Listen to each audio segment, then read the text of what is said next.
नमस्कार, मैं हूं नरेंद्र और आप देख रहे हैं एससीजी न्यूज। आखिर मित्रों, नए संसद भवन का उद्घाटन हो ही गया और नए संसद भवन के साथ ही भारतीय राजनीति भी नया मोड़ ले रही है।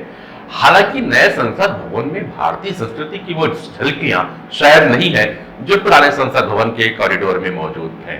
अगर रामायण और महाभारत की वे तस्वीरें भी नए संसद भवन के कॉरिडोर में स्थापित हो जाए तो सोने पे सुहागा हो जाए। वैसे 2.25 साल की छोटी अवधि में इतनी विशाल इमारत तक खड़ा होना भारतीय निर्माण कला की कुशलता का प्रमाण है, जबकि संसद भवन के परिसर के भीतर खड़ी लाइब्रेरी की इमारत बनने में 10 वर्ष से ज्यादा का समय लग गया था।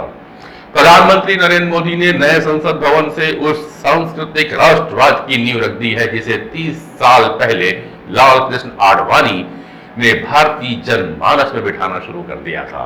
सत्ता हस्तांतरण के हिंदू प्रतीक चिन्ह सिंबल की संसद भवन में स्थापना सांस्कृतिक राष्ट्रवाद की शुरुआत है। यह इसलिए भी महत्वपूर्ण है कि हनुमान की गदा की तरह बने इस सिंबल पर भगवान शिव की सवारी, नंदी के साथ माता लक्ष्मी, सूर्य देवता और कमल भी विराजमान है। सिंबल की स्थापना से जवाहरलाल नेहरू का सेकुलरिज्म अब कुछ खतरे में पड़ता दिखाई पड़ रहा है, क्योंकि संसद भवन के भीतर मूर्ति की स्थापना जो हो गई है। जवाहरलाल नेहरू ने सिंबल को इसलिए संसद में स्थापित नहीं किया था क्योंकि इस पर भगवान शिव की सवारी, नंदी की मूर्ति और माता लक्ष्मी की मूर्ति बनी हुई है, जबकि लॉर्ड माउंटबेटन ने खुद सिंबल को अपने हाथ में लिया था और इसके बाद तमिल ब्राह्मणों ने प्राचीन भारतीय परंपरा के अनुसार सिंबल को गंगा जल से पवित्र करके जवाहरलाल नेहरू को सौंपा था।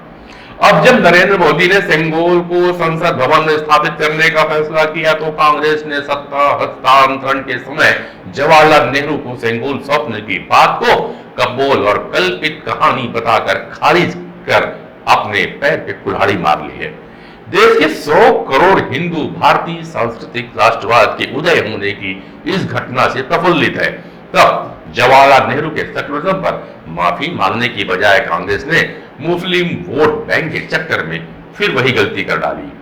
सत्ता हस्तांतरण से पहले लॉर्ड माउंटबेटन ने जवाहरलाल नेहरू से पूछा था कि आप यहाँ सत्ता हस्तांतरण किस तरह होता है। तब नेहरू ने चक्रवर्ती राजगोपालाचारी से पूछा था कि राजा जी ने उन्हें बताया कि राजदंड या सिंबल भारतीय सांस्कृतिक सत्ता हस्तांतरण का प्रतीक है।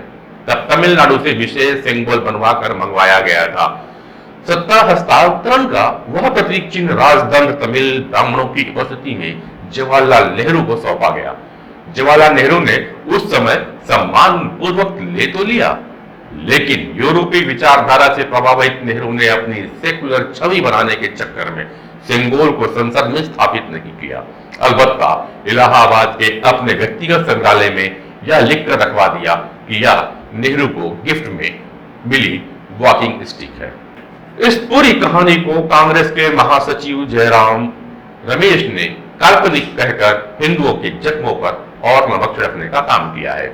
आपको बता दें कि अमेरिका से प्रकाशित टाइम मैगजीन में सिंबल सौंपे जाने की पूरी घटना का जिक्र 25 अगस्त 1947 के अंक में प्रकाशित है।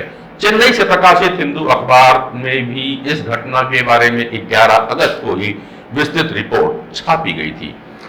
मोदी उसी तरह भारत को सेक्युलर हिंदू राष्ट्र बनाने की योजना पे काम कर रहे हैं जैसे ब्रिटेन या बाकी यूरोपीय देश क्रिश्चियन सेक्युलर डेमोक्रेटिक देश हैं।